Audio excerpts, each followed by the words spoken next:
I'm losing the will and ability to do upbeat intros for this show at the moment. I'm going to be honest.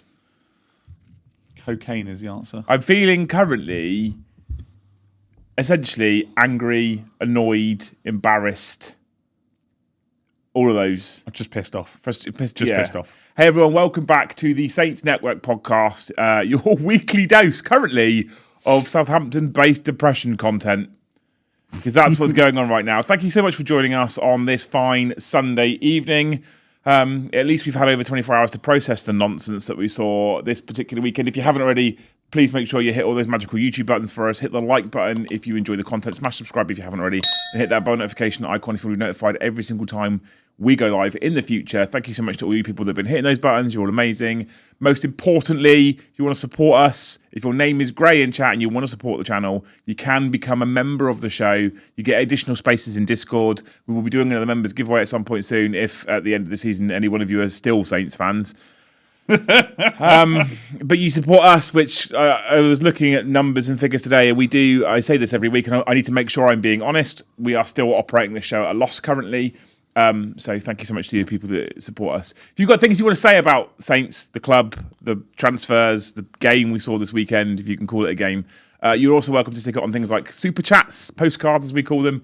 And if you stick it on a super chat, I guarantee you that before the end of the show, we will read out your super chat and we'll discuss whatever your point is. You might even just want to say thanks for the show. That's also fine. So yesterday, game week 6, Saints travelled the arduously long, stupidly distant journey to Hull. 5 hours? Something like 4 hours? You've been there before? It's a long way away.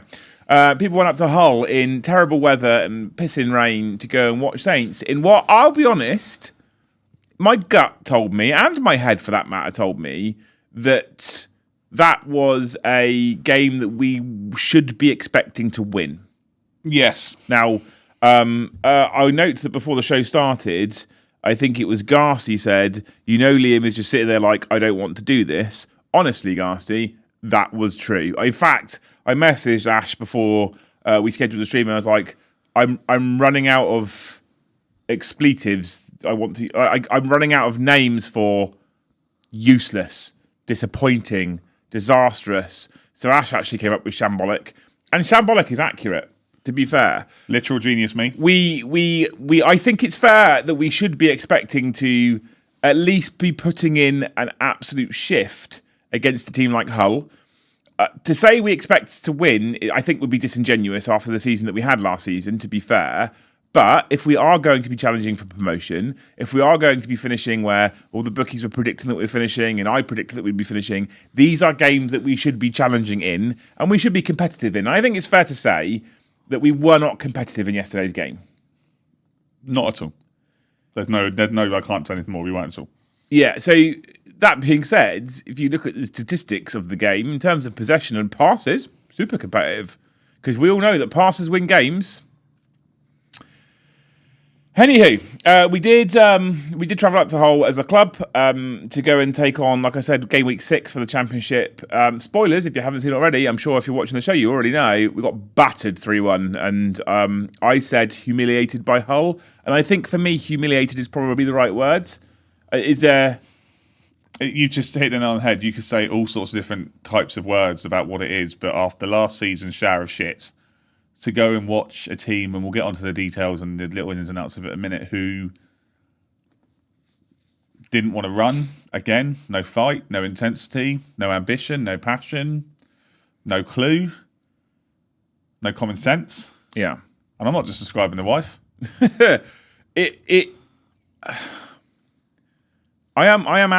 I'm absolutely bewildered and flabbergasted as to what on earth is going on.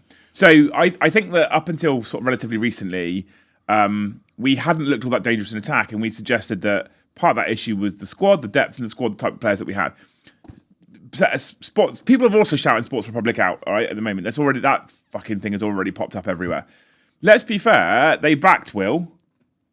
They've gone and got him players that he wanted. Cienza, Azaz, Fellows. They've gone and got him players that he wanted. I think we need to be very, very careful at the moment, and we've said it time and time again, And I know everyone's angry, and I am, and you are, and everyone's pissed off. But we're only 6 games into the season. We don't need to hit the panic button just yet. Well, the other thing we have as well is that we have to be conscious of and cognizant of as a club. If we get to November and they sack him to look for another manager, at what point is a manager going to look at this club and be like, they've been through 5 managers in 2.5 years? Why am I going to go there? Also, just sacking the manager doesn't mean that it's necessarily going to go right. Look at what happened to Sheffield United yesterday. No, but you see my point though, right? You get what I'm saying. You as a club, you become a less attractive proposition when they know that every 6 months they panic and sack the boss. Oh, 100%. And I think there's other changes that need to be made here, and we'll talk about that in just a moment. So they announced the lineup. I think it wasn't massively surprising for the most part. Flynn Downs still can't cook chicken, so he was out. And in came Casper Yander. But what was slightly surprising for me was that Archer was dropped in favour of Damien Downs. Now, in the pre-match press conference, Wilson has stated that Cam had a dodgy hamstring. Yeah, he pulled his hamstring. So he was at risk. They thought we might change it up a little bit. Downs gives him a little bit more or a different presence up front, right? So I think for the most part, the team, it wasn't a massive surprise that they stayed the same. Although this is where I'm now going to suggest that I actually think for Middlesbrough we need massive changes, right? And we'll talk about this. We'll get onto that, yeah. So the team was the standard 4-5-1 that I think we're going to see him probably play quite a lot. Bazunu in goal. We had Manning, Taylor Howard-Bellis, Stevens, and Royce Lev at the back.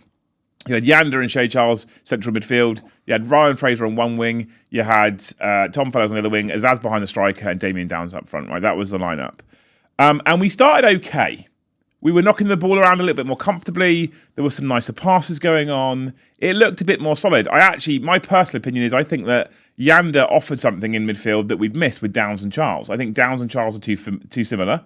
I think Yander's prepared to move around a bit more. And the centre of the park looked more comfortable to me. It's a couple of silly mistakes, a couple of silly passes that were made, a couple of loose balls. But for the most part, I was like, okay, I get it. This sort of, it looks right, it feels okay. Fellows is looking a little bit more lively on the wing. Azaz is looking interesting at times. And then what I would suggest was completely against the run of play. And in the first half, we concede. And it was a dreadful goal to concede. It's, if anyone wants to know how to play football or how not to play football, they just need to watch that clip. And incidentally, it's very similar to the second goal. And I don't even know all the Hull players. I don't really care at this moment. Apologise if anyone who supports Hull is watching. No offence to you, but you understand we're pissed off. You were right. We started the game well. I think the way I described it was all fart, no shit. Yeah. So we'd done the usual. We'd done our good old rust ball. We'd passed it from side to side and side to side and side to side and side to side and gone down. There was a few occasions I said to you when Rorslev had the ball and he just punted it 50 yards forward. No pressure. Just punted it to no one. Then Hull get the ball wide. No one presses the attacker. I think it's their right back. And it's clear what their plan is. It's very clear what their plan is. And I'll get onto that in a minute. Punts a long ball across. So straight away, we haven't closed someone down. So there's no intensity. We're not offering to close them down. Considering we've had most of the ball, they've just got a long hope ball forward. Ollie McBurney, who we know is a shithouse, has got above Rorslev and Taylor Howard-Bellis. He's headed it towards goal. Bazunu's made a save, and I'm going to call him out here because I think he should do better for that. I'm not an anti-Bazunu, but I know some people have got an agenda about Bazunu, and I'm not suggesting that he is God's gift to goalkeeping, but I don't have an anti-Bazunu agenda. I have no bias. That was a poor... He managed to push the ball towards the only other Hull City player in the box. Well, it's. Could he? Look, I'm not a goalkeeper. Could he have pushed it out? Could he have caught it? I don't know. He'll know his reasons, but it seems poor. It seems weak. It does seem weak, yeah. It drops. I think it's Carl Joseph. He stood on the line because Jack Stevens hasn't tracked him. Why would he? What's the point? And it obviously hits him and goes in. And that was kind of... I don't know about you, but when that goal went in, I just thought to myself, here we go again. I don't know. Do you know what? I don't think I did. So I saw that goal go in, and I don't think I did feel here we go again. I think I was like, yes, it happens. We seem to only be able to go down so far this season first. We can't seem to take the lead. I don't think we've taken the lead yet in a game. Watford. Oh, okay. All right. So I stand corrected. So I wasn't actually panic button at that point, but I was looking at that goal score and I was like, how does a team have that much possession and make that many passes, and at literally no point at all, do you look like you're going to create any kind of danger in the opposition box. And at that point, you have 3 touches in the opposition's 18-yard box. And teams must be kind of laughing at the moment because freshly relegated Southampton from the Premier League with the either most expensive or second most expensive squad in the league, and they're going, well, this isn't difficult to defend against. Because it's not difficult to defend against.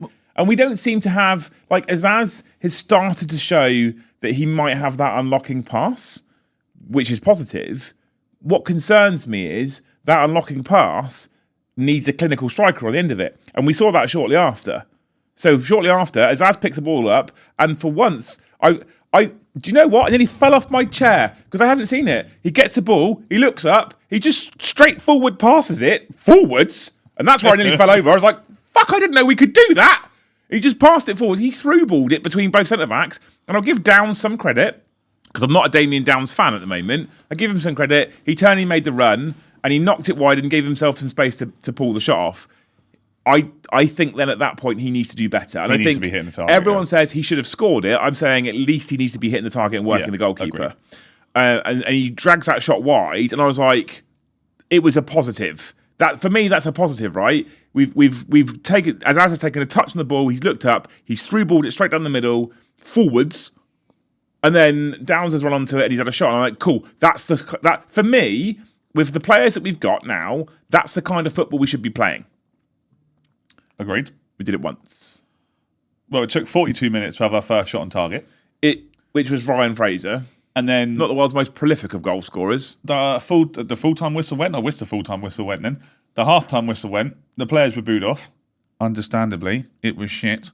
And we went in thinking, can't be much worse than that. And I actually think that taking away Wrexham, taking away some of the other games we played, even take away last week against that lot down the road, I think it's one of the worst for a half that we have had in a very, very, very, very long time.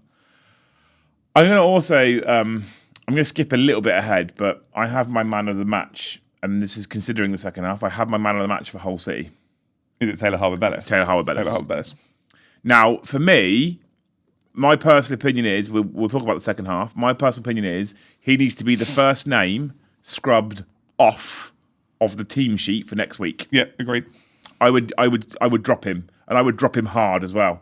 I'd even contemplate not even putting him on the bench. Honestly, he was horrific. So, second half happens. Again, we seem to be a bit better, a bit more shape, lots of passing, lots of like huffing nice touches, puffing, lots of huffing and puffing, but no one actually trying to blow the door down at all, right? No one was trying. No. Knocking it around a bit neatly here and there, and no one really putting their foot through the ball. And then Taylor Harwood-Bellis. And this has actually been a thing that I've been noticing this season. And I don't know what it is about Saints, but this is a thing I've been noticing this season where we're doing a lot of kind of loose, terrible passes from like the back, and it's just kind of thrown sort of semi into midfield. And what I've noticed is, especially from a manager who has stated that he likes such a high press, he likes high energy football. We have, if you watch all the games this season back, we have been utterly, utterly dreadful at second ball. Yes. And that's I think one of the biggest, you've said the word, you've used the words a few times over the course of the last few shows, lack of intensity. We have no intensity in chasing balls. We have no intensity in the press. We have no intensity in trying to win that second ball. And teams are finding it very easy to pick up the second ball and have some space. Taylor Harwood-Bellis gives the ball away in midfield, basically. And we see quite clearly that Hull City go, I know how to beat Saints. Because goal 2 comes. Well, you're right. And yeah, so Taylor Harwood-Bellis gives the ball away. And for those, I'm probably going to butcher his name. For those who haven't seen it or heard it, Sergei Yakirovich, who manages Hull, did say in his post-match interview he knew exactly how to beat Saints. He knows that we struggle with the big man coming let into the box. And so that's what they aim for. So Taylor Harwood-Bellis gives the ball away in halfway. He jogs back. The ball gets played diagonally. He loses the header against Ollie McBurney again.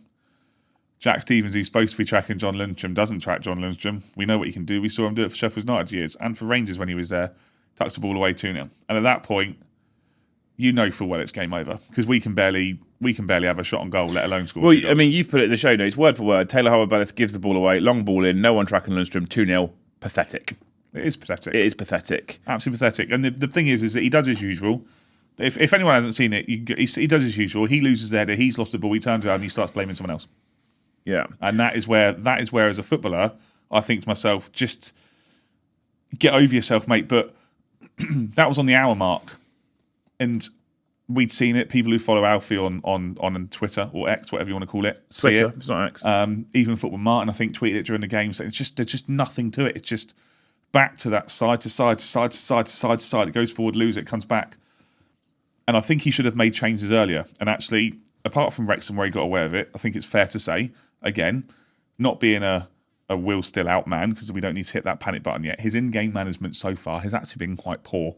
And so he doesn't make his changes until later on in the game. So he then makes the changes and he takes off Downs, Ross, Levenfellows and brings on Armour, Archer and Cienza. Moves for Ryan Fraser to right back. And we're now playing 2 men up front. And he goes, right, now we're going to start whipping crosses into the box. After we've taken the big man off. After we've taken the supposed big man off to the two small lads. And is this just me though? Is this just not some of the dumbest shit you've ever seen? Because this is happening a lot. It happened last season a lot as well. It happened last season under what's that? Knobhead's name? Juric. It happened last season under Martin as well. Oh, we've got a small man up front, long balls and crosses. Well, we've got a short man up front. Sorry, we've got a tall man up front. Play it on the floor. And I'm like, I know. There's the meme and the joke about footballers being stupid, but surely they can't be that stupid. But this is the point, right? Matty's just said it there about it reminds me of Europe, and I said it to you before because we sat here and ranted for 20 minutes beforehand. It's kind of given me that vibe. Even Europe came in and said heavy metal football. Will Stills come in and said high intensity, high press. We haven't seen that. Not even Europe. Sorry, I won't mention Europe. He had a good win today. Don't ask who scored. Will Still said after the game last week, the plan wasn't to sit there and punt the ball up to Cameron Archer. Okay, so what are you doing about that? That's the question. That's not where I'm not going, flipping, sack him, do all that stuff. That's the question that he needs to answer. So if we play Borough at the weekend and he plays Cameron Archer, Adam Armstrong up front, and you punt the ball long, what are you doing about that as a manager? Yeah, why are you allowing that to happen? At the moment, nothing's changing and it's just the same. So what are you doing to install? Yeah, I get it, right? We've got a load of players that finished the second worst team in the Premier League last year. We then bring in new players in and new players need to bed. It might take another 2 or 3 games. But Ash, if you look at those 3 subs though, so we talk about in-game management, right? Yes. In-game management is a big thing. And in-game management, I think, is where certain people, like our old boss, Russell Martin, fall down. Because they go, and sometimes people like Ange Postecoglou, I am playing this style of football. Oh, this style of football's not working 25 minutes in. A good boss goes, let's change it up. Yep. And a bad boss goes, no, stick to the plan. And then you get battered and you go, oh, well, not sure what happened there. Well, I do. You had terrible in-game management. So we talk about that Wrexham game. We talk about the first game of the season against Wrexham. And I actually think it looks like we went, oh, we've got a bloke who can change the tide of a game by making subs. Now it looks like he got lucky. Ultimately, oh yeah, right? Because he put Manning on, who dug him out of a hole. He scored the free kick and he put the ball in for the goal at the end. And he did dig him out of a hole, and he got a bit lucky there. I look at the substitutions from yesterday, right? He took off Damien Downs. I think he should have come off sooner. Actually, when Downs came off, the crowd cheered. Yeah, I'm not a fan of that. But it tells you a story about what people are thinking about Damien Downs, right? He took off Mads Royslev, who looked good to start with, but we've just bought this Jalert as well, who's supposedly a great wing back, and anyway, he took him off, and then he took Fellows off, and Fellows got booed, and I wouldn't have taken Fellows off. Fellows is one of our most creative players at the moment and can unlock defences, and we put on Archer and Armour, who at the moment I think a stiff breeze would have fouled Cienza as it stands. I honestly think he'd get himself tackled by the corner flag. The problem is I don't think Tom Fellows was necessarily having the best game yesterday, but he's a player that does make the difference, and it's about bringing him into the game more. And I get the facts, what people are saying, and like I said, I'm not. There are people out there. There's people that I've been arguing with in on our YouTube comments actually, who are very much a case of get him out, sack him, do all that sort of stuff. It's only 6 games in. It might come good in 2 or 3 games. We're just not. But when you see those subs, when you see him bring on Archer, Armour, Cienza, what do you think the plan is at that point? Because I have an opinion. When I see those 3 coming on and I see what's been taken off, I have an opinion as to what the plan is. What would you think the plan is? My genuine opinion when he makes those changes is just put 3 attacking players and hope. Yeah, right. So I look at it and I go, actually, if you go to a 4-4-2, for example, of some sort, right, and if you've got Azaz and Cienza, I'd be feeding balls through and whipping balls in because Archer and Armstrong are low to the ground players, right? Yep. They want the ball coming in knee to foot height. That's the area they want the ball coming in, and they want to be running on to whipped in low crosses or through balls fed to them. But that's not what we did, and that's what I'm like. That's what I go back to I think that's what the game plan should be. I think what happens is what you've just said. Put 3 attacking players on and hope. And I don't get it. And it's the thing is also, and I get the fact that Cameron Archer had felt his hamstring in the week, right? Damien Downs hasn't played in a Saints shirt for 3 weeks. I know he's away on international duty. He barely played on international duty. Last week, Ross Stewart came on. Okay, didn't look the greatest, but he came on. Adam Armstrong came on and looked handy. He looks hungry. Even in the centre forward position. And that's kind of what he was given the intensity. I think now with Fellows and with Azaz, I'd actually probably, people will be shocked at this, I'd probably try Armour at the 9 position again. He at least looks hungry, Ash. He looks like he wants it. That's the only thing that goes his way. But the problem is all I'm seeing at the moment, realistically, is just I'll just throw different strikers on and hope. Yeah, and exactly. No one is adapting their style of play, and then the problem is they do that yesterday. They bring on Archer and Armour. They're whipping crosses into the box of 2 of them who can't do anything. Then Hull get a breakaway, and Taylor Howard-Bellis decides to pop a couple and give a stupid free kick away on the edge of the box. And then Hull have the perfect opportunity to whip a ball into the box, which they do. Yet again, Ollie McBurney's not marked because Stevens isn't marking him, and it's 3-0. And by that point, it's fucking embarrassing. This is the other thing as well. I want to talk about how we have a centre-back pairing, who one of which is the club captain, the other which is I know I use this phrase loosely, but it's true, an England international, and somehow we are incapable of winning a header. Just flat incapable of winning a header. This is interesting. So one of our show watchers contacted me today. A few people have actually, guys, and I'm going to make it clear. If you want to get involved in the football chat, the best way to do it is to download and get on our Discord server. It's free if you're not a member. You can get involved. It's quite busy in there now. There's lots of chats. We can open up more threads if you're in there. There's also members sections if you start to be a member. But if you want to get involved in the football chat with us too, because we still do both work and have other lives as well. So come into the Discord and get involved in there. But he made the comment to me, which I hadn't thought of, which was Taylor Howard-Bellis and Jack Stevens are both very similar defenders. They're not defenders who are able necessarily to win that first ball. When we played Stoke and they had that striker diving, is it Mabuma, whatever his name was. It's the only time this year that a team have played a big man we've kept him quiet because Nathan Wood kept him quiet.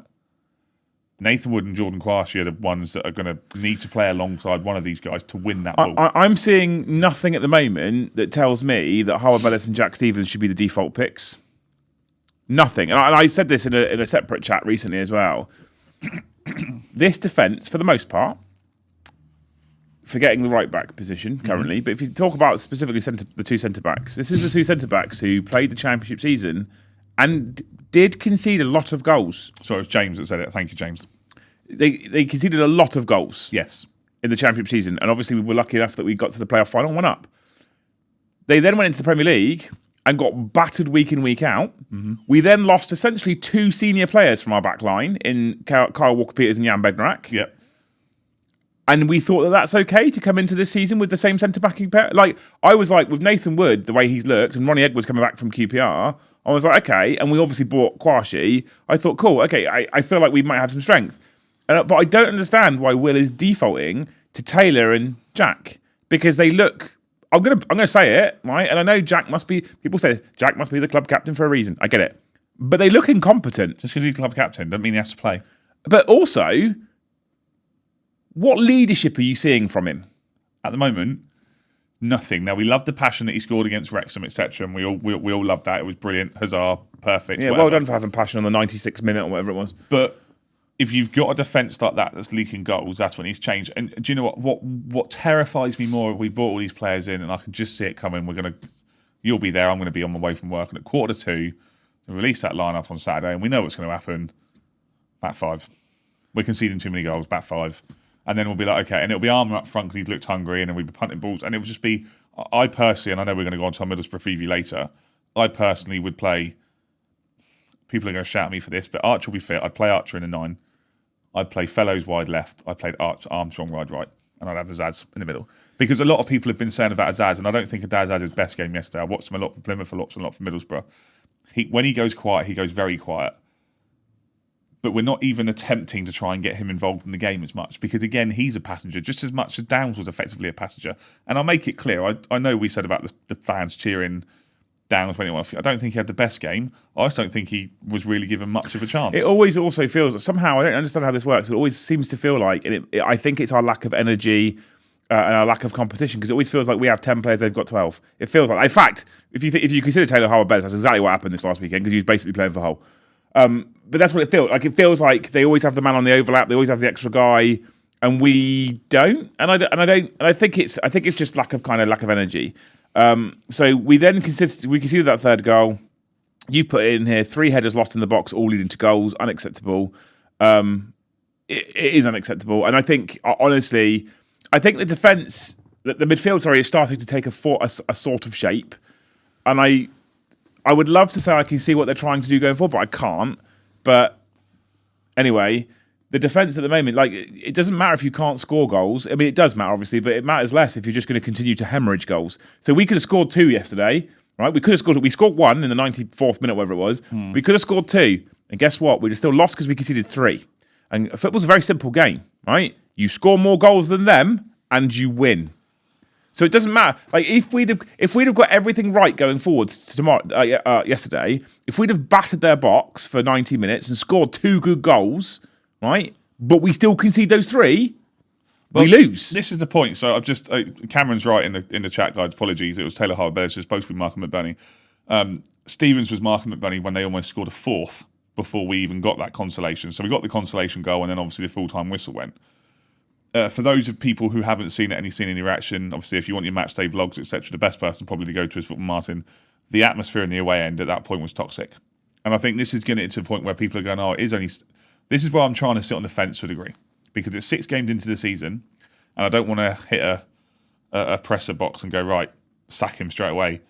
But at the same point, we can't carry on going the way we're going. But there needs to be a balance. He does need to be given time. Managers need to be given time. Again, I'll say, look at Sheffield United. Chris Wilder went in there. Oh, I can't. 2 or 3 players different. I can't get over this. Like, I'm embarrassed for the club. Yeah. It is shocking. We were humiliated. I cannot get over this. 6 games in, sack him. I can't, because what you're going to do now, if you sack him now, and as people, I'm sorry, if you're a person on social media currently calling for him to be sacked, you're a moron. Because what's going to happen? We're going to go and find probably a subpar manager, because most good managers are currently in a job, right?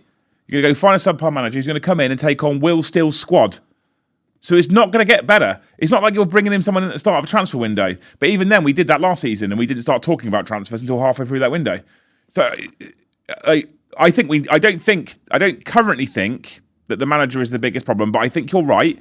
I think he has questions that need answering, like, where is your in-game management? Where is your ability to change it up? How is it that a team like Hull can say, I know how to beat Southampton, put a long diagonal ball in the box, win the first header because they won't, and follow it up because they won't track the runner? And that in itself, right, the fact that the Hull manager can say, I know how to beat them, throw in the ball to the big man, they won't win the header, and then another man runs in, they won't track him.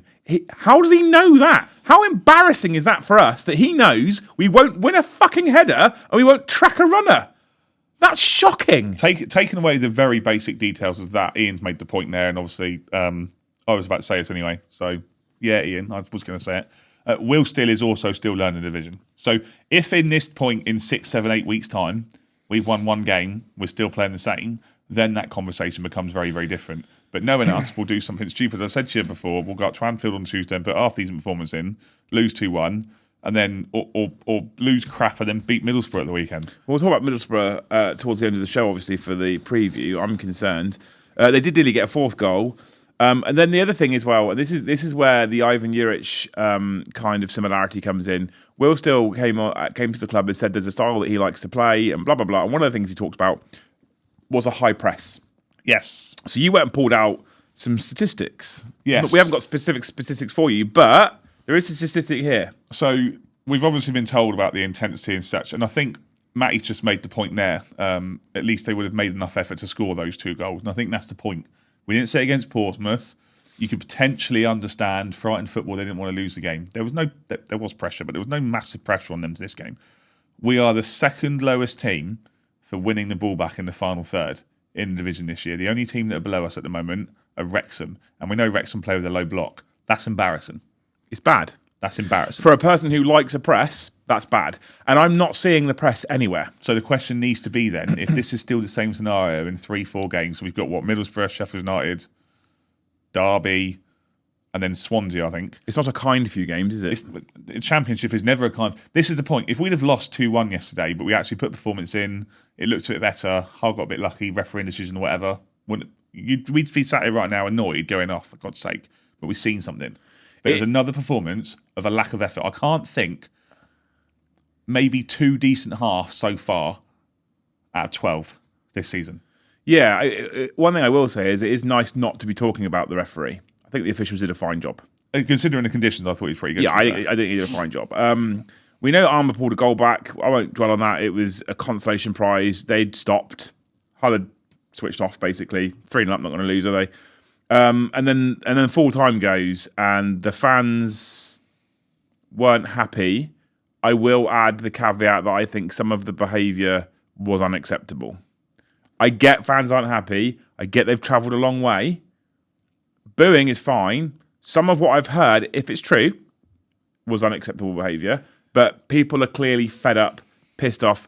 And I think that for a lot of people, you have to remember that these are the same travelling fans that basically sold out every single away game in the Premier League in what was the second worst team in Premier League history. Well, right? We'll get on to some of that later. But yeah. But you see what I'm saying? Like, so these people are. I think we kind of need to box the Premier League season and put it to one side. But it's hard to do that when you spent a lot of money and a lot of time travelling every single week, home and away, to watch your team embarrass themselves. And although this is a new season, new manager, new squads, it's going to be hard to let that go. And I get it. I get not being able to let that go, right? Because that is hard to let that go. Because it currently feels a little bit like, honestly, it feels a little bit like a continuation of last season right now. Despite the fact new manager, new coaching staff, new squad, it does feel a little bit like a continuation. And at the moment, I said at the start of the season, I would say second place finish for Saints. We should be strong. Currently, I'm being embarrassed by it because I don't think we're going to be anywhere near the playoffs at this rate. I said fourth, and I'm going to jump on Gartsy's comment that I've just seen there. And guys, any super chats that come in, we will pick them up at the end, so please don't think we're ignoring them. Gartsy said, do you think part of the problem are people who said that Saints would go straight back up? Potentially, the problem is there will always be every single football team that drops a division, will always think the next season will go back up. Luton obviously got relegated again. Do I think we're going to go that way? Fans saying Saints will go straight back up has no impact at all on the performance of the team, which is the most expensive valued squad in the league. Yeah, no, I get that. Yeah. So I just think there's a lot around. Look, I think it was Alfie that tweeted at the end of the game, is it a new low? I don't think it's a new low necessarily. I don't think a new low is that. Going to losing at Hull isn't a new low. Hull will beat plenty of teams this season. They might stay up, they might get relegated. I mean, being 3-0 down at home to Tottenham after 20 minutes was quite low. Yeah, you know. The day that Russell Martin got sacked. Yeah, I think if there's any new low, we've hit all of them in the last 12 months. But if anything, and this, we've said it before, we said it against Stoke, this needs to be a wake-up call. We said it against Watford, that last-minute equaliser, this needs to be a wake-up call. We said it against the Skates, this needs to be a wake-up call. This needs to genuinely be the wake-up call. But we can't keep saying it, though. No, that's the point. I'm not going to say that we're going to go and beat Middlesbrough at the weekend. I'm not going to say we're going to beat Middlesbrough at the weekend. We might get a point. It might be 1-1. But if we have a bit of a performance, there's something to build on. The issue being is we're not going to beat Sheffield United away because Matt's going, and he's been to about 25 away games, and he always loses. Does it add to the attitude of the fans for already wanting the manager out? I think that's a fair point. Like I think fans' expectations in football in general, this is not just a Saints fans problem, but I think fans' expectations in football in general are often, if not always, probably slightly higher than the team is capable of, because that's fans. Mm-hmm. Fans are optimistic when they go to most games. And I think that this kind of attitude that happens across multiple clubs, where you've not won a game for 3 games, sack the manager. I think part of this is because of the way that the transfer window has been. And I'm now going to talk like a real old man, but it never used to be a transfer window in the summer and a transfer window in the winter. So it wasn't that the only change you could make halfway through the first half of the season was to sack the manager. You had the ability to bring in players to solve your problems. Yeah. So currently, we are currently looking like we're actually genuinely really struggling with the number 9 position. And if there was no transfer window, Saints could, if they had the funds, go, let's still hunt for a nice 9 and find someone. But currently what happens is we get to this stage of the season, we can't sell players, we can't buy players because the transfer window is closed. What's the only thing we can actually change? Sack the manager. I've seen so many comments and so many videos over the last, because I watch everything, and people say, oh, we should have bought a new striker. I honestly still, to this point, do not believe that if we'd have bought a top-notch striker, I'll throw it out there, Josh Sargent of £22 million would not have been a top-notch striker, is going to solve the problem we've got It now. won't, 100%. The striker isn't the problem. It is to a degree. We've missed some chances. Fine. It happens. There is going to be a point, at some point, hopefully soon, not in 6 months' time, where people like Fellows and Azaz, etc., finally click. And eventually they'll click and we'll go, fucking hell. The problem is how late is it going to be too late? And by too late, I don't mean too late for us to hit the playoffs or go up. I mean, is it going to be too late for Will Still? Yeah. We'll talk about Will Still. He had a post-match interview. You've put a load of notes in. Do you want to take us through his post-match interview? I've only just sort of taken the breezes from it, because when I was listening to it yesterday, I was depressed and constantly sat there listening to my daughter singing K-pop Demon Hunter songs. Yeah, I know, load of rubbish. So the first thing he came out with, obviously, you could see it on his face. He wasn't very happy. Neither of us were, Will. Thanks for giving us that look. Obviously apologised to the fans and said it's not good enough. It's not the first time that he said that. He's obviously made the point that we were in control of the game. And when you look at the stats, and I'm going to go into stats, I know you flipping hate them sometimes, but 71% possession, 87% pass accuracy, 612 passes to their 252, 14 shots to their 11, but we still had the same amount of shots on target. Touched in the 6 corners they won. So much that we were dominant in. And this is the point when someone says, we need to play well. We've had most of the possession. It doesn't matter. And Will Still said we controlled the game and we gifted 3 goals away. And that's the point, isn't it? Matty saying XG. Nope. I'm not going. But this is my point, right? I would suggest that 71% possession and scoring a single goal with 3 shots on target all game, 4 shots on target all game, is more embarrassing. Of course it is. Because if you've got 71% possession, how have you not got 30 attempts on goal with 10 on target? So you should, logically, if you've got that much, that just stinks of them going, like you said at the start, they've got all the fart, no shit. That stinks of them going, let them have the possession in the middle of the park. Cool. Why would we don't need to. Let them crack on. The thing is, teams now know exactly how to play against us. Sit deep, get the ball, punt it along. So he said we were in control of the game, we gifted 3 goals away. Christmas is 3 months and 4 days away. So for Hull, Taylor, Harvard, Bellis, we literally just send him up there, wrap him, put a bow on him, send him up, because he did that. He said as long as we're defending like that, we are not going anywhere, and he'll take it as his responsibility. That is a phrase that is becoming quite popular with him at the moment. It's my responsibility. It's my responsibility. Again, we're only 6 games in. We've had some performances we have not. Regardless of how bad last week was, we still had a solid defensive performance last week, and I think that needs to be noted to a degree. But possession doesn't win games, as Garcia just said. I watched the City game today. Kazarian said, "Hi Nick, didn't see you there." Possession doesn't win games. Arsenal were all over City, and they equalised in the last minute. Didn't win the game. So it's what it is. He said not good enough at both ends of the pitch. No shit, Sherlock. We can all see that, but he said the right thing. And then obviously, I think it was Adam Blackmore asked him about the strikers. He's just almost in disbelief. So I just want the striker to put the ball in the back of the net. Which is literally their job and what they're paid tens of thousands of pounds. And the thing is as well, right, is what I will say is I said 2-3 weeks ago, and I've said it a few times, I like the way he talks, Will. I like the honesty. I like the way he talks about the game. I like the way he talks about the club and the players. Though that is now starting to get tiresome, because you can say things like, I'll take it as my responsibility. Our defending wasn't good enough. You can say that. And then next week, when the performance is the same, like, so what have you done about it then? Because you can say all the things that I can go and do those press conferences. Yep. I can go and reel off from the book of manager statements to try and keep the fans on side. Any one of us can do that. If you then don't go to the training ground and make a change and go, that was dog shit, we're changing it up. Taylor, you're out. Wood, you're in, for example. Yeah, right? yeah. And a few things like that. Words become, I like the way he talks. You start to not like the way you talk when you're hearing constant buzzwords and phrases and nothing actually changes. And I think people got fed up, and Rangers fans are already getting fed up with Russell Martin for that. Because we played so bravely and I'm really proud of what the boys did. You got lost 4-0.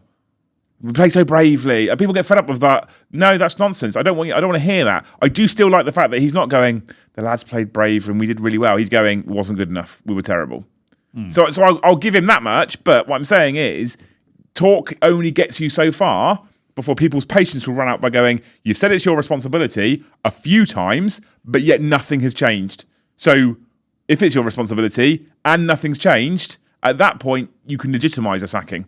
Look, we're 6 games in. We could get to 12 games in, and we've won 4 of the next 6 games, and suddenly everyone's sat here going, actually, do you know what? We had a poor start.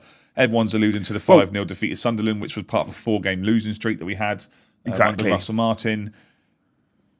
He will know the pressure he's under. He's learning the league, etc., etc. We've got another international break in 3 weeks' time, I think. Another one, I know.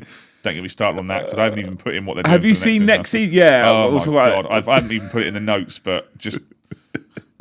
No one cares about international football. At the end of the game, so that was his press conference. Obviously, we know what the whole bus said. I know how to beat Saints. We also know what Ryan Fraser said to Ollie McBurney. I don't think that's a massive surprise. So what Ash normally does for you wonderful members in the members section of the school, he does a man of the match poll. What happened, Ash? I cancelled it. Yeah. It's not a poll. It doesn't matter whether it's horse shit, dog shit, cat shit. It was still shit. Who do you like? For you personally, though, who do you think, if you had to pick a man of the match for Saints, who do you think you would have picked yesterday? I thought Shea Charles was okay. Yeah, I agree. He's probably the best of a terrible bunch. I don't think Yander was particularly bad, but again, he only played sort of 10 minutes last week. It's his first game in English football, so we've got to give these people a bit of time. I didn't think Manning was particularly bad. I don't think he had his best game, but I don't think he was the worst. I just think there's just a few occasions now I've noticed with him, and it was happening quite a lot with him and Royce, where it's just put their foot through the ball and it doesn't really go anywhere, and we end up in trouble still. But this is the point. I don't mind it, and we've always been that thing. Obviously, Dad brought us up as if you're playing at the back and you got under pressure to put the ball out of play and regroup. But they're doing it. Roslev was worse for it yesterday, being under no pressure and just punting the ball 40 yards up the pitch when you're under no pressure. And this is what I want to know. It's not necessarily, yes, it's poor performance and stuff, but they're playing with so much fear. So what is he trying to do to unlock that genuine fear? Because at the moment, no one wants to run forward with the ball and move it. We've not had a one-on-one. When is the last time? We saw it once last week. We've not had Tom Fellows one-on-one with someone. We've not had But this is the thing as well, right? With someone. So I saw someone else talking about playing with fear and thinking and referring it to last season. But Fellows and Azaz and Cienza and Damien Downs and they didn't experience last season. No, but so where's their fear coming from? You get into that atmosphere, don't you? That you go into a position where you've got some players that are like, I don't want to make a mistake because the fans are going to get toxic quickly, and they pick that up. Now, I don't care next week if obviously I care if we lose. That's not the wrong comment to make. But if Fellows is picking the ball up and hitting the byline and whipping crosses in, and it's Archer and Azaz and they're missing something, we create the odd chance. I don't mind. I don't care if Armstrong's playing, he's punting shots in from 25 yards. There's nothing going on. Just he's trying something, and ultimately attacking wise, yes, we were shocking yesterday, but we're better than we were the week before. I suppose that is progress. Last week we scored, I'm just This is the problem, though, isn't it? Yesterday's attacking is progress compared to the Pompey game. It is progress. It was better. It was still dreadful, but it was better. But I think in this league specifically, you can't afford to make those kinds of incremental improvements. You have to make bigger incremental improvements in this league. I we've said it before, the Championship is probably one of the most competitive leagues in the world. It is brutal. Because bottom team can beat top team at any point in the league. And that is where you cannot afford to make 5% gains each week to get yourself up to 100%. You need to be making 25% gains, maybe even more. The league is absolutely brutal. And the thing is, like I said, is Will Still is still young. He's still learning the league. And I think that he probably is sat at home right now going... I might be sounding wrong here, and apologies, Will, if you're watching, I do you a disservice. He might have thought himself, do you know what, with the team I've got and the players I've got, we'll beat Hull on Saturday. And he's probably sat at home right now thinking, shit, that wasn't what I expected. Now I've got to go against Middlesbrough. I do think as well, though, the player, I know we're focusing on the manager a lot here, but I also, and I'm a big advocate for this, and I always have been, these are professional footballers. These are professional footballers who are paid literally tens of thousands a week. We'll have people that are on 20, 30, 40 grand a week guaranteed, right? We offloaded, what's the bench woman's name? Aaron Ramsdale. We offloaded him because he was on 120 grand a week, but we'll have people probably up to and including 50k at minimum, right? I don't know what the salary is, to be fair. At some point, you also do have to look at those players and go, you were on the pitch at the time, you need to have a little bit of make a decision, take the ball by the horns, grab the game by the scruff of the neck, try something. I used to have people that worked for me, and when I was off and they would cover for me in my management position, if I came back and they'd made a decision that was wrong, I wouldn't be angry. I'd be annoyed that it was wrong, and I'd educate them as to why that was wrong, but at least they made a decision and tried to solve the problem. If I came back and they'd made no decision, I'd be angry. And this is where I'm at with these players at the moment. They're just not, no one's kind of going, let's just give this a go. Let's just try this thing. Just try something. And that kind of goes back to a wider problem that I think I'm seeing at the moment with the squad in general, which I sort of mentioned about earlier. There is seemingly no leadership. There is no leadership. There's no JWP in the middle of the field with the captain's armband screaming and shouting at people. Jack Stevens is doing nothing as a captain right now on the pitch, in my opinion. Agreed. I look at that midfield... Who are you going to give that band to? Who's going to get in there and start? I don't see where the leadership comes from right now. I'm not seeing it, and that for me is one of the bigger concerns. I get what you say. I mean, Ian just made the point of accountability, and I do a management position. I say to my assistant manager all the time, "Be less shit." And it's you're right. It's about having someone take the scruff of the neck. So what I want to see is your Tom Fellows or whatever. Just grab the ball, run down the byline, take on 2 or 3 players. If you lose it, be disappointed. Fight, get it back, do whatever. I don't want to see a player go through someone 2-footed because we're losing 2-0 and they want to pretend that they're showing a bit of fight. I want to see someone lead from the front. And at the moment, it's a team of individuals. That's the point. It's individuals. There's no one really working well together. Yeah. And that is.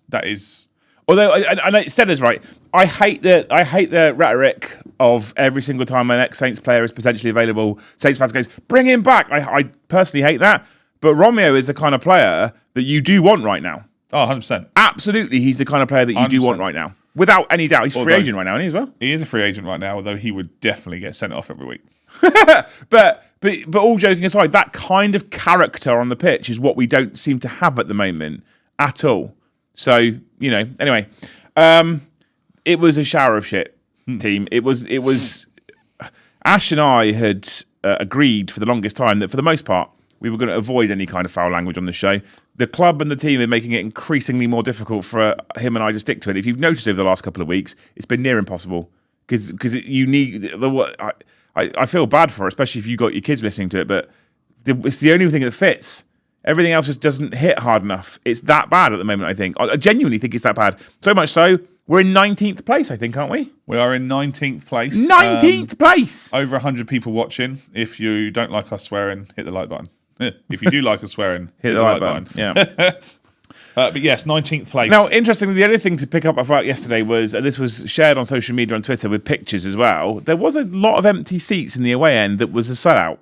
Yes. That's questionable, isn't it? So it's been suggested, and I would probably be inclined to say that these people are right, that a lot of the empty seats are there because people are buying seats at the moment because they want to be able to get a ticket to the game against Portsmouth at Fratton Park. Because obviously at the moment, and actually it's become quite difficult to a degree to get away tickets if you want to pop into that one away game, because it's they start with 10 plus away games, 9 plus away games, 8 plus away games. I know they're coming sort of like half an hour intervals, whatever. So last season, you've got 0 away games right now. Yeah. Last season, when I had 0 away games in the Premier League, it was really difficult. And the first one I went to was Man United away on a Tuesday or Thursday night.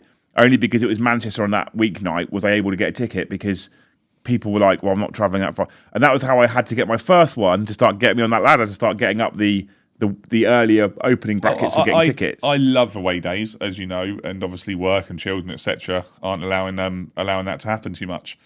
I love the further away days, like making a road trip of it. You know, I know full well there's no way I'm going to get a ticket for things like Fran Park, watch it on TV, not a problem, and then come in and cry even more.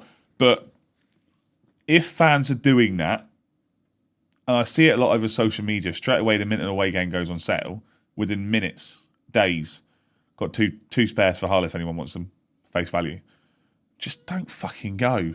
Like, I don't want to sound... I know they're trying to do it for a reason, and I get the fact the performance was awful, but it looked hundreds of seats were vacant yesterday. But does that not mean the system's more broken? Like, the system's clearly a problem, isn't it?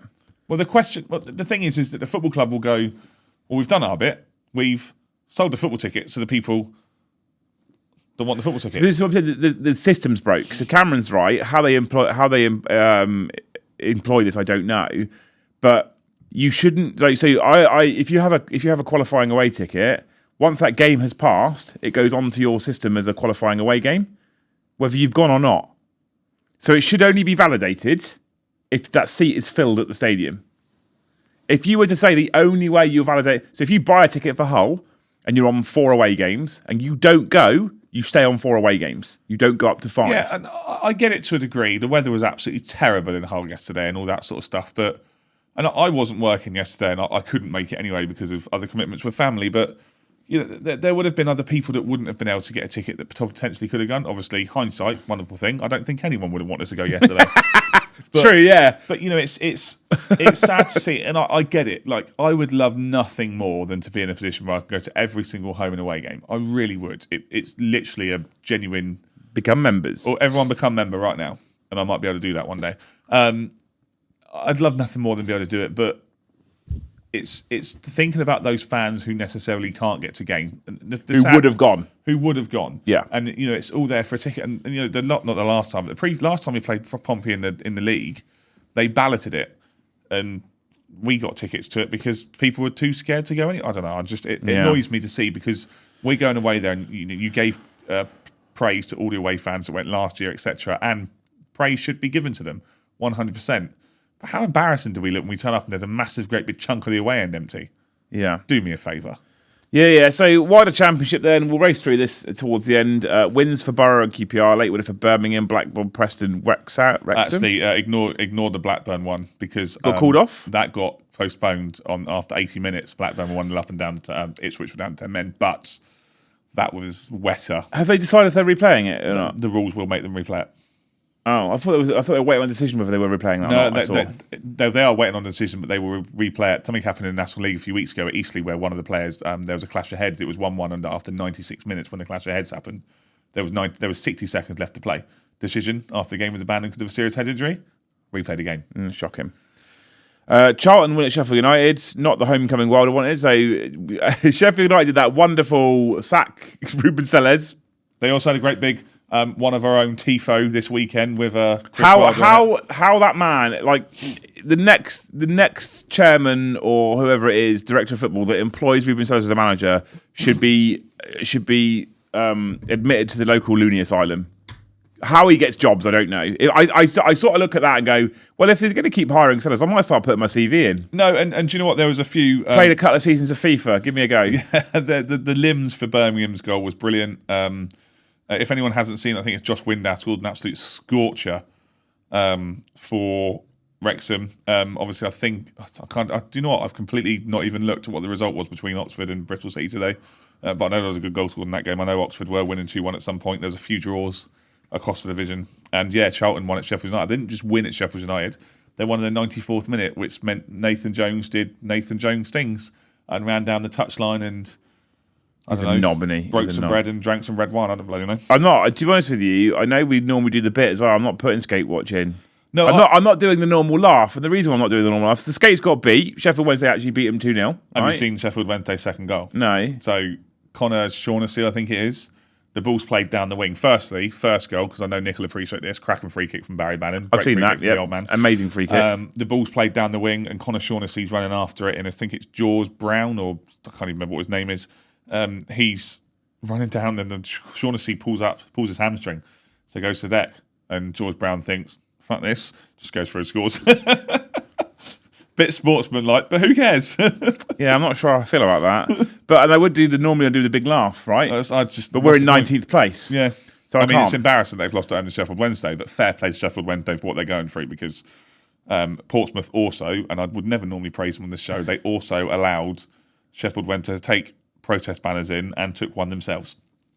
Okay. In favour of Sheffield Wednesday, so I think that needs to be mentioned. Yeah, absolutely. So that's the Championship. It's a bit all over the place right now. It's upside down. Of course it is, but as the Championship can be. And the thing is, what the one glimmer of hope I'm holding on to at the moment is the start under Russell Martin in the Championship was worse. It was. If we don't win the next two games, then this start is worse. But I've always said that I've been a big advocate for the first 12 teams to make the playoffs. Minimum. We might not even need that. We might need more than that. Yeah, top 20 teams make the playoffs. So we've got 2 games coming up, and they're great ones. They're a real doozy. So to start with, in the middle of the week, we go away to Liverpool in the Cup game in that farcical draw that we had for the Cup. Good, get the Cup out of the way. Don't want that anymore. I said it before, I'll say it again. This sounds awful to say this as a football fan, but if we're going to get knocked out the Cup, I at least want to get knocked out by a team like Liverpool where we can go, it was expected, move on. What you don't want to do is get knocked out by a team in League Two and go, oh, we're actually really shit. You don't want to go lose 3-1 to Hull. No, look, I put it in there because obviously we need to talk about it. They won the Merseyside derby at lunchtime. It's the first game this season they've won where they've not won and scored a goal in the 93rd or 4th minute. It will give us a proper show of what Will Steele will potentially want to do at the weekend. So is he going to go, right, the same people who played on Saturday, you go out, you've got yourself in that problem, you caused us, or is he just going to throw, we know what he's going to probably do, he's going to throw a reserve team out, we'll get battered 3-0, everyone will be annoyed, we'll probably play all right. What I don't want to do is I don't want to see him put someone like Nathan Wood on, get battered 3-0 and go, Nathan Wood, isn't it? Like, no, Liverpool. Depends who Liverpool play, because this is their third game, so they played Sunday, they then played midweek. They played Saturday, they played midweek again. They got a game at the weekend. How can you get booked for taking a quick free kick? By the way, that was the Everton free kick, wasn't it? It's because the reason being is because the officials in the football league in general are embarrassing. That's how, Matty. Because referees seem to be trying more and more to make their games about themselves than anybody else. Anyway, and then finally we've got the preview next week of Borough on Saturday.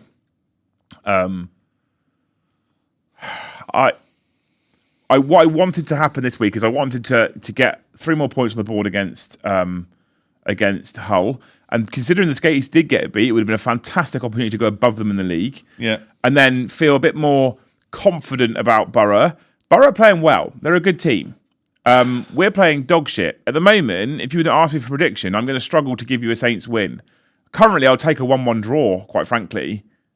I will say, with my football hat on, not my Southampton hat on, the Championship is a very, very funny league.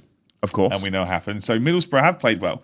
They also played the mainly resemblance of the first team at home against the second team from Doncaster in the League Cup and lost 4-0. So it's amazing that works. I watched them on Friday night against West Bromwich Albion. They looked very, very good until the last 20-odd minutes. The one thing I will say is this is where they are very vulnerable. They looked vulnerable to the high ball and the teams getting wide and getting at them from that way.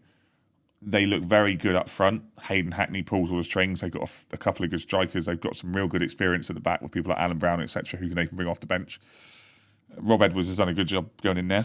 They're on 16 points. They've won 5. They've drawn 1. I'm going to go out on a limb, and I don't think they'll be there. I don't think they'll make top 6 at the end of the season. You don't reckon? I think they'll run out of steam. Okay. But then I also don't think, and people are, we can all laugh, I also don't think Sheffield United are getting relegated. They may have lost 6 games, but I don't think they'll get relegated. I think the league has got a lot more to do. We know what happens with the Championship. Middlesbrough are a strong, solid side. And obviously they were a strong, solid side, and then they sold Finn Azaz, and they're still a strong, solid side. I can't do the tongue twister.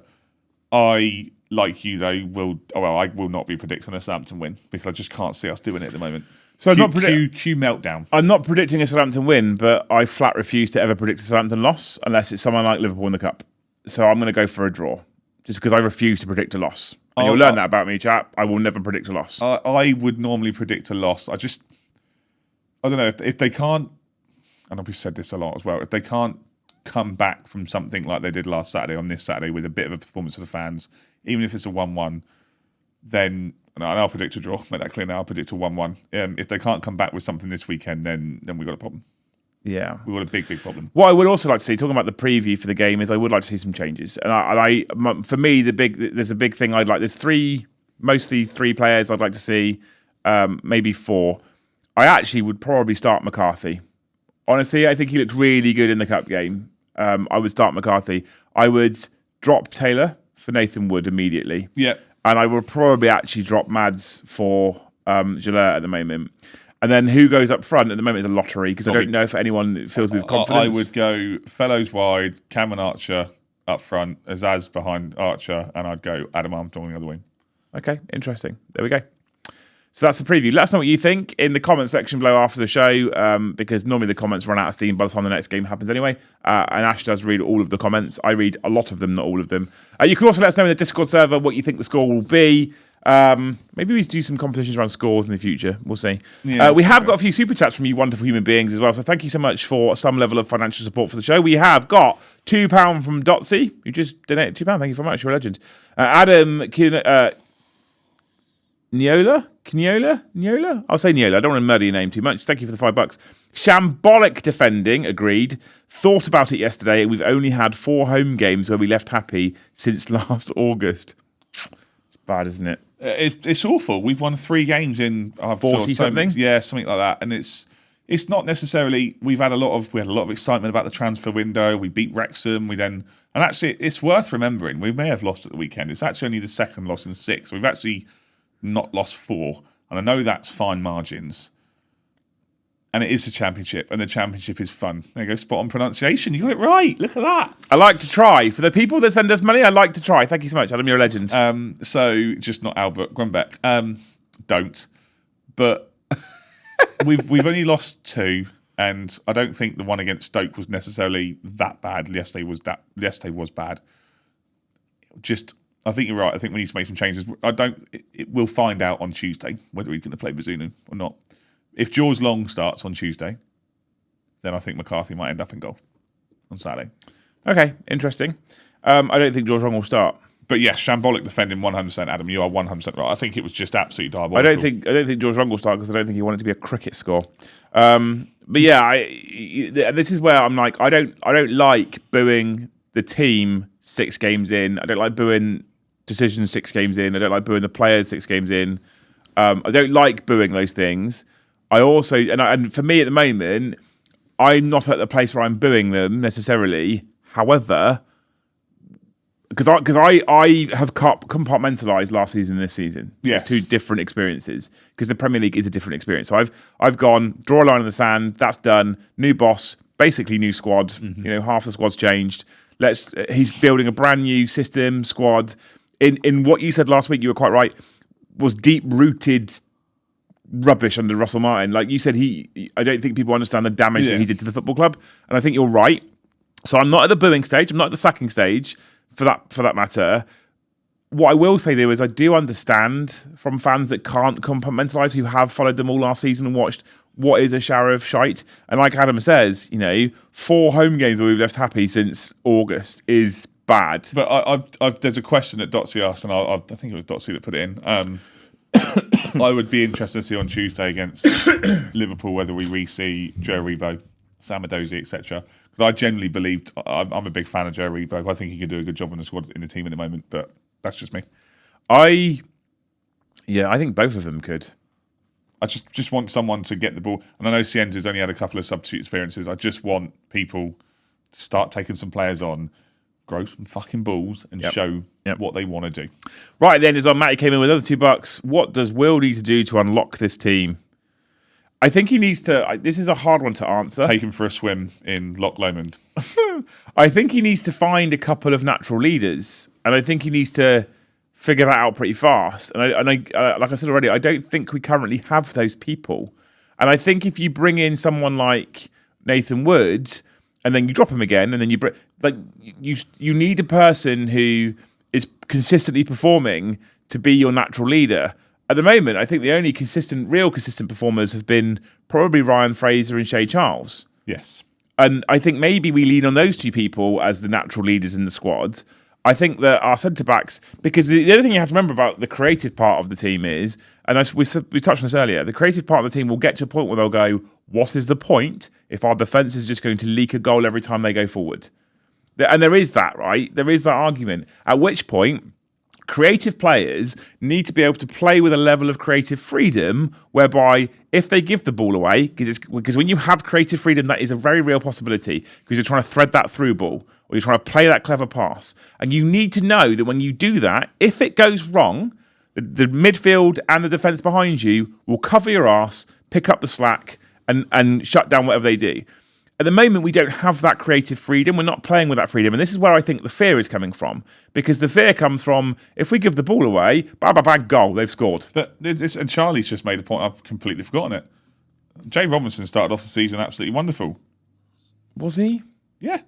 Played well against Wrexham, scored a goal against Ipswich, was a better player at home against Stoke. Did okay against Watford, not seen him. I like Jay Robinson, but I think he needs to be managed into senior football because I also think that he looks like he runs out of steam and he gets muscled off quite easily. So I like him, I do, but I also think the fan base use Jay Robinson as a coping mechanism for selling Tyler Dibbling. Potentially.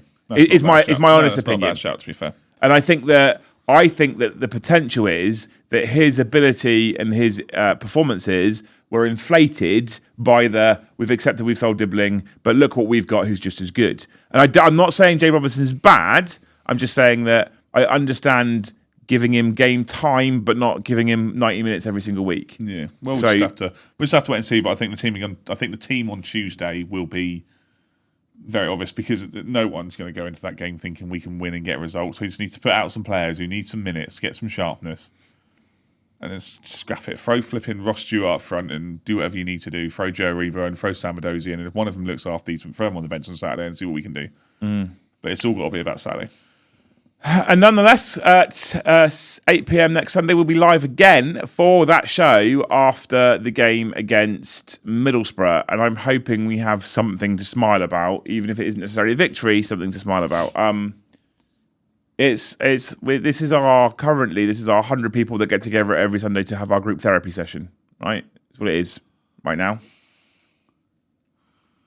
Hi, my name's Ashley and I watch shit every week. Yeah. My name's Liam and I'm addicted to bullshit.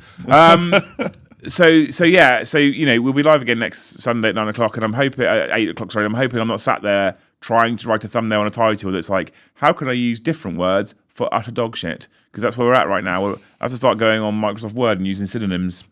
So I have to do it. By a thesaurus. Thank you, people, for hanging out with us tonight. Hopefully you've enjoyed the show. If you have enjoyed the show, please make sure you smash that like button. Completely free to hit the like button, but helps us with the algorithm, pushes the show out to more people. If you haven't already and you're watching, hit that subscribe button for us if you're watching on demand. If you're watching live and you haven't chatted and you haven't yet subscribed, do that as well. That's amazing. That helps us. More importantly, if you really want to support us, like I said at the start, you could become a member of the channel, become a member of the show. So financially support the content that we're doing here and helping us grow. We have seen recently, we've seen other shows that have been getting more involved with the club. So Football Martin, who is like us, but he does like matchday vlogs and stuff, but he also does like live shows and stuff. Vlogs, yeah. He recently had the opportunity to interview the manager. But obviously he's been putting out a ton of content, he's been growing a lot. Yes. So with your help, that's something we'd like to do.